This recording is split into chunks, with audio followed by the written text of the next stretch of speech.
Assalamualaikum warahmatullahi wabarakatuh.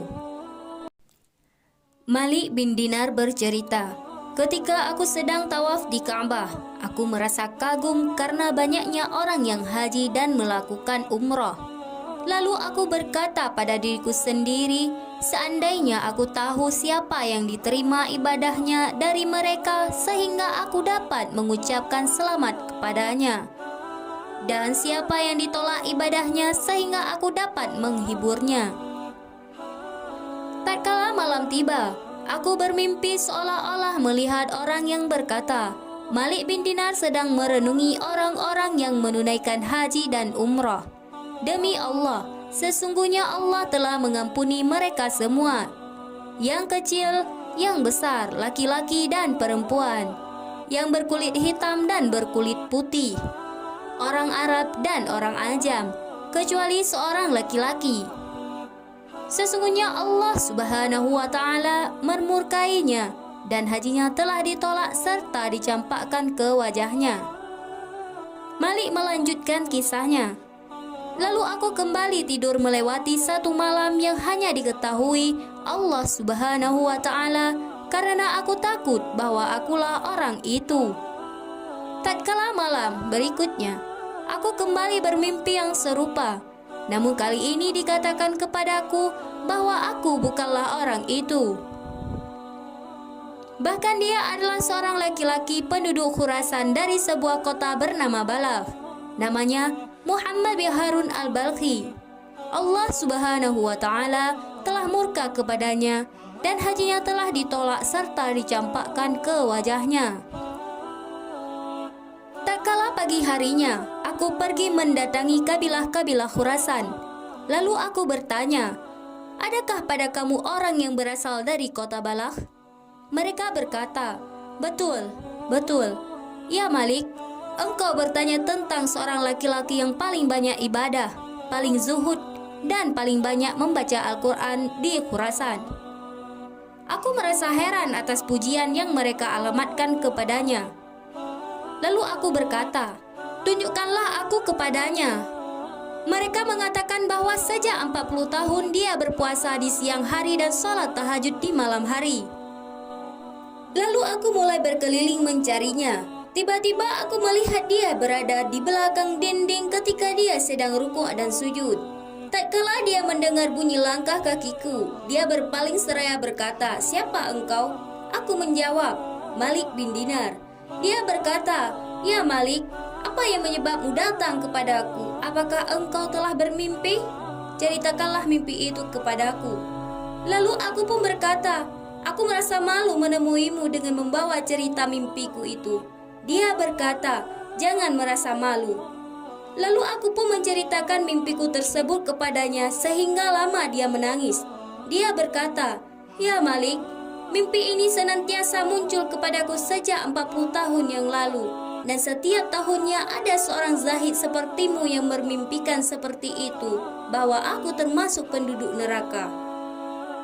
Aku bertanya, apakah ada sebuah dosa besar antaramu dan Allah? Dia menjawab, ya, dosaku itu lebih besar daripada langit dan bumi, serta gunung-gunung. Aku berkata, ceritakanlah kepadaku supaya aku dapat memperingatkan orang-orang yang tidak mengetahuinya. Dia berkata, ya Malik, dulu aku adalah seorang yang paling sering mabuk-mabukan. Pada suatu hari, aku minum di rumah seorang temanku. Ketika telah mabuk dan hilang akalku, aku pun kembali ke rumahku. Lalu aku masuk dan melihat ibuku yang sedang menghidupkan perapian tempat pembakaran roti untuk kami. Tatkala dia melihatku terhuyung-huyung karena mabuk, dia mendatangiku untuk memberi nasihat dengan berkata, ini adalah akhir hari dari bulan Sya'ban dan awal malam bulan Ramadan. Orang-orang besok pagi dalam keadaan puasa, sedangkan engkau besok pagi dalam keadaan mabuk. Apakah engkau tidak malu kepada Allah? Lalu aku mengangkat tanganku dan meninjunya. Lantas dia berkata, celaka engkau. Karena ucapannya itu aku menjadi marah. Lalu dalam keadaan mabukku, aku mengangkatkannya dan melemparkannya ke dalam perapian. Tatkala istriku melihat perlakuanku itu, dia memapahku dan memasukkanku ke sebuah kamar. serta membanting pintu di hadapanku. Ketika di penghujung malam, aku memanggil istriku agar dia membukakan pintu. Namun dia menjawab panggilanku dengan jawaban yang kasar. Lalu aku berkata, "Celaka engkau, mengapa engkau kasar seperti ini? Padahal aku belum pernah mengenalmu bersifat begini." Dia menjawab, "Engkau pantas tidak aku kasihani." Aku berkata, "Mengapa?" Dia menjawab, "Engkau telah membunuh ibumu. Engkau telah melemparkannya ke dalam perapian sehingga dia terbakar." Ketika aku mendengar hal itu, aku tak sabar mendobrak pintu dan keluar menuju ke perapian. Tiba-tiba aku melihatnya di situ seperti roti yang hangus terbakar. Aku mengikat kakiku dengan 2 ikatan ini dan aku masih memiliki uang 8.000 dinar. Lalu aku sedekahkan sebelum matahari terbenam. Aku bebaskan 26 orang hamba sahaya wanita dan 23 orang hamba sahaya laki-laki. Kemudian aku wakafkan hartaku di jalan Allah. Sudah 40 tahun siang hari aku puasa dan malam hari melaksanakan salat tahajud. Aku berbuka puasa hanya dengan segenggam hams. Dan aku melaksanakan ibadah haji setiap tahun. Setiap musim haji, ada orang alim seperti engkau bermimpi melihatku seperti mimpi ini. Dilihatnya aku sebagai penghuni neraka. Malik berkata, kemudian aku rapatkan tangan ke wajahku dan aku berkata, "Sial sekali engkau. Engkau hampir saja membakar bumi dan isinya dengan apimu." Aku meninggalkannya. Aku masih mendengar gerak-geriknya, tapi aku tidak melihat orangnya. Setelah itu, dia menadahkan tangan ke langit dan berdoa, "Ya Allah, Engkau menghilangkan penderitaannya, yang meringankan kesedihannya, yang menerima doa orang yang terdesak.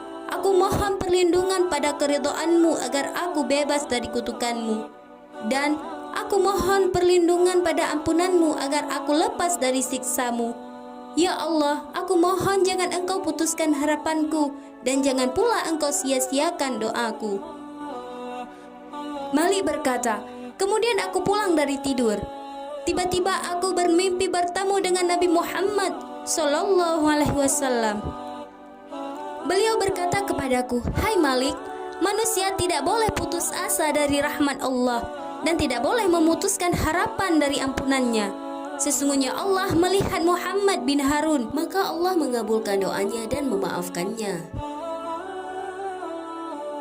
Segeralah kembali kepadanya esok hari dan katakan kepadanya, sesungguhnya Allah mengumpulkan manusia, sejak manusia pertama hingga yang terakhir nanti di hari kiamat. Orang yang bermusuhan akan menjadi berteman dan Allah akan mempertemukan engkau dan Muhammad bin Harun dengan ibumu. Maka Allah menghukummu atas perlakuanmu pada ibumu dan menyuruh malaikat menggiringmu dengan rantai yang berat digiring ke neraka. Apabila engkau mendapat makanan neraka selama 3 hari seperti hari di dunia, Allah akan berfirman, Aku bersumpah atas diriku sendiri, tidak boleh seorang pun dari hambaku meminum minuman keras dan membunuh nyawa orang yang aku larang dibunuh. Jika dilakukannya, aku akan memberinya makanan dari neraka sekalipun yang melakukannya itu kekasihku Ibrahim. Kemudian Allah memercikkan kasih sayang ke hati ibumu. Dan Allah mengilhamkan kepada ibumu supaya ibumu meminta agar aku memberikan pertolongan kepada engkau. Maka aku memberimu pertolongan demi dia, lalu kalian berdua masuk surga.